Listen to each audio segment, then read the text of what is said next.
အားလုံးပဲမင်္ဂလာပါကျွန်တော်ဒီနေ့ပြပြပေးသွားမှာတော့ကျွန်တော်တို့စီမှာအခုနောက်ဆုံးရောက်ရှိထားတဲ့ Radio Control နဲ့အချိန်လိုလျောက်ချိန်ညှိပေးနိုင်မဲ့နိုင် ProTrack PRW 6900 YL5 ဒီအကြောင်းကိုပြပြပေးသွားမှာပဲဖြစ်ပါတယ်ဒီနိုင်က Dash Open ရဲ့နက်နက်ပြင်တိုင်ခွက်ပုံစံ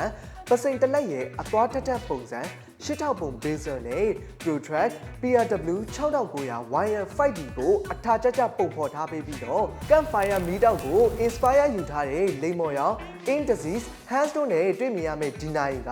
Camping ဓာတ်ပုံစံ Inside ဒိုင်းနိုင်လက်တံ Digital Set ဒိုင်းစသဖြင့်နိုင်အစိပ်ပိုင်းတစ်ခုချင်းစီတိုင်းကိုအသေးစိတ်ပုံဖော်ထားပါတယ်ဒါအပြင်ဒီနိုင်မှာပါဝင်သွားမယ့် function တွေကတော့ကိုရောက်နေတဲ့ time zone ကိုအလိုအလျောက်အချိန်ချင်းညှိပေးနိုင်မယ် Radio Control နဲ့အတူ triple sensor တွေဖြစ်တဲ့ Digital Compass, Barometer, Thermometer,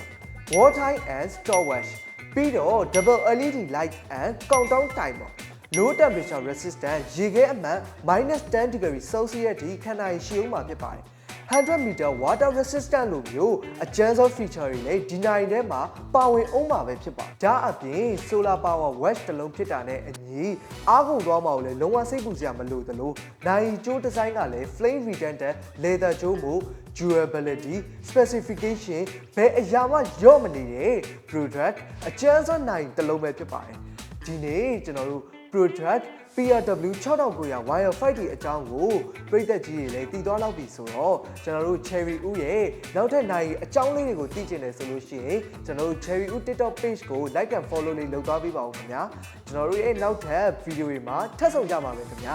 အားလုံးပဲတတာ